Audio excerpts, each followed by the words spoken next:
Hi Taurus, welcome to Higher Source Tarot for your August 2021 Is It in the Cards Love Tarot reading. This is a love tarot reading for all Taurus, Sun, Moon, Rising, and Venus. If you are new to the channel, welcome. I'm glad you're here. I post new readings every Friday, then again on Monday. So on Monday, the format is different every week. This week, it's a love reading, but I do a lot of general readings. So if you're looking for that, you could look around on the Monday readings because the style is different from week to week. On Mondays, it's a different kind of reading every week. And, you know, if a reading doesn't resonate, don't force yourself into it. Just come back in a couple of days and watch a new reading. I do want to thank everyone for your support. I absolutely love reading tarot. I've been doing it for over 30 years, and I'm not going to stop. I'll tell you that. This is so much fun, so we'll keep going. And if you are new here and you like tarot and you like this channel and you've not subscribed, I'd love to invite you to subscribe to Higher Source Tarot. All right, what advice do you have for Taurus in love, please? What does Taurus need to know about love? What messages do you have for Taurus, Sun, Moon, Rising, and Venus about love? Okay. All right, so we'll begin by picking or selecting 3 cards to represent your energy, 3 cards for the person you're attracting, 3 cards on the advice. You've got the 6 of Swords, the 10 of Cups, and the Knight of Wands. Their energy is the Ace of Pentacles, the 8 of Swords, 7 of Cups. Your advice is the Hierophant, ooh, beautiful, the 10 of Pentacles, and Death. Now, I wouldn't let this bother me, okay? I understand it's a love reading, but you've also got the Hierophant here. There's not a more transformational card in the deck than Death. I think that's probably the biggest transformation. You definitely, though, have a relationship with the Hierophant. That's a marriage card. So it's a serious commitment. There's a serious offer. I see it with them too, but there's something that holds them back. I feel like you're ready to go. You've got here Scorpio. You've got Taurus here. You've got, you know, in terms of the elements, all the elements. So you're ready to move forward in a big way with the 6 of Wands and the Knight of Wands. It's like wild horses couldn't keep Taurus away.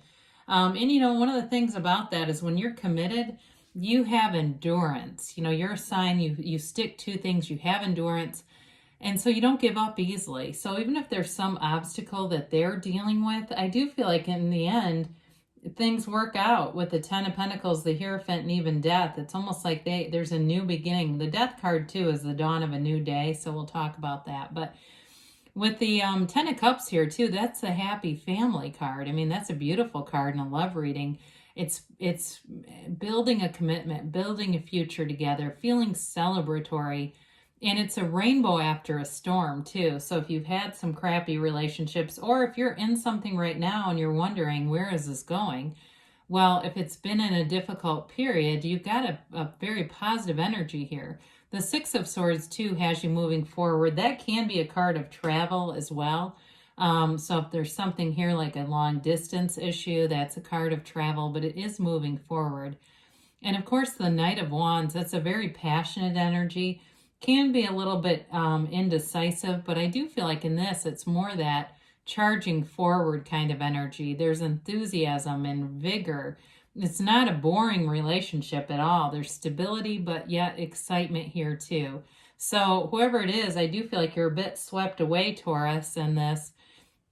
Now, with the person you're attracting, I feel like they have a lot going on in their energy over here with the 7 of Cups and the 8 of Swords. They do want to make a commitment. They've got the Ace of Pentacles. It's a new chapter in love, and it's a door that opens, but it's also an energy of long-term commitment. It's long-lasting changes, all right? So if it seems like they've not been committal in the past with people or something, there's something about it being a change, they keep saying. So it is a new chapter, and it allows for growth and abundance and love to come in. But with that 8 of Swords, there's something restricting their energy. And I don't know if it's something potentially financial that they feel guilty about. Maybe they've got some debt or they've done some things and lost some money. Maybe they're not in debt, but they're not in a place where they were before in some way. The Eight of Swords has the energy of the water in front of them. It's emotional energy, but it's also kind of it can be like a guilty energy, and I do get that for them. There's something that has them feeling restricted. I also don't know if they're taking care of somebody or something like that. It's like they have this other commitment going on. But with the Seven of Cups, they're going to have more opportunities coming in to do things for themselves, because there is an energy, I feel like, too, where they do put other people first, and I feel like maybe that's part of the issue here. It's like they have to start to get some better boundaries so they can live their own life, especially if it's taking care of other people instead of, having some priority in their own lives. So with this, you've got a 5, a 10, and then of course you've got death.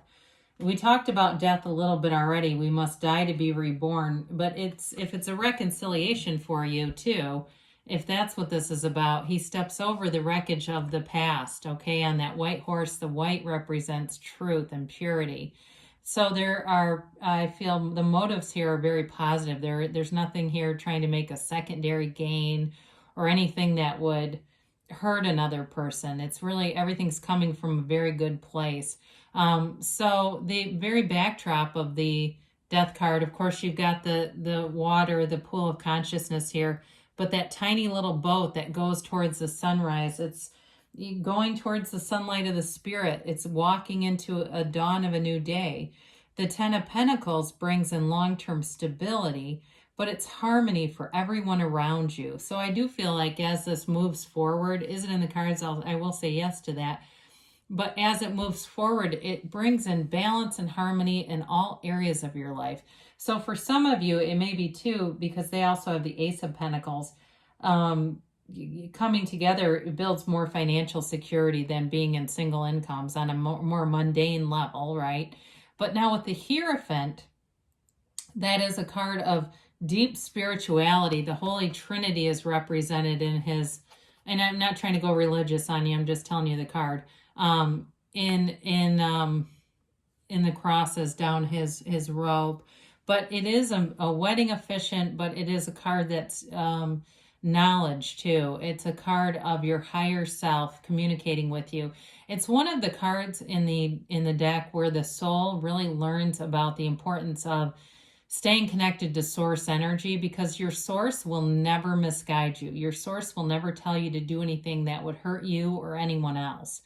And so with this, he has the keys to the kingdom at the bottom of his feet. But I do see on more of a mundane level, somebody giving the other person the keys to their house or apartment, almost like whether you're moving in or it's just getting to be more of a committed thing where you would trust each other to that degree. But with this, he holds up his hand and says, be still and know. So if you're worried at all, there's no need to be. Things are moving forward here.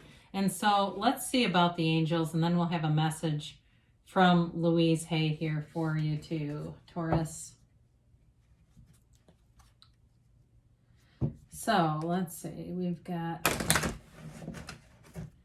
okay, what is going on here for Taurus?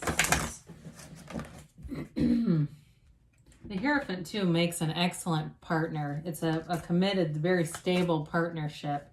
There's a lot of trust in this reading. Trust, and with 2 major arcana in the outcome, I like to see that it's important. Okay, 2 major arcana and a 10. Romance, all right? I must have shortchanged the romantic aspects of that Knight of Wands. It's, this is important. This card does not come out very often, and we like to see it in a love reading. It's really being swept away in something. I think I said that earlier, didn't I? It keeps coming up, but it's like, boy, that sounds familiar. You've got abundance. We did say that. It's the growth of love, of stability. And even for some of you, there's going to be some financial, I don't want to say gains. It's more like just the stability of that combination of 2 people coming together. Big happy changes. Wow. I feel like the oracles are trying to compensate for something I didn't get to in the tarot. Wow, they're really coming out strong. within the next few weeks. So it's definitely coming to fruition and moving forward for you here, because you do have a yes here, Taurus. So now we're going to get a message from Louise Hay. This is from the Life Loves You deck. I express my gratitude. Make gratitude your spiritual practice today. Start with, good morning, bed. Thank you for being so comfortable. I love you. The more you express gratitude, the more you will find to be grateful for. And that, I think a lot of teachers teach that. So it helps us to appreciate and gets our mind out of the lack conscious, right? And into the abundance. So there's love here for you. I'd say yes, it's in the cards. I love you too, Taurus, and I'll be back again soon.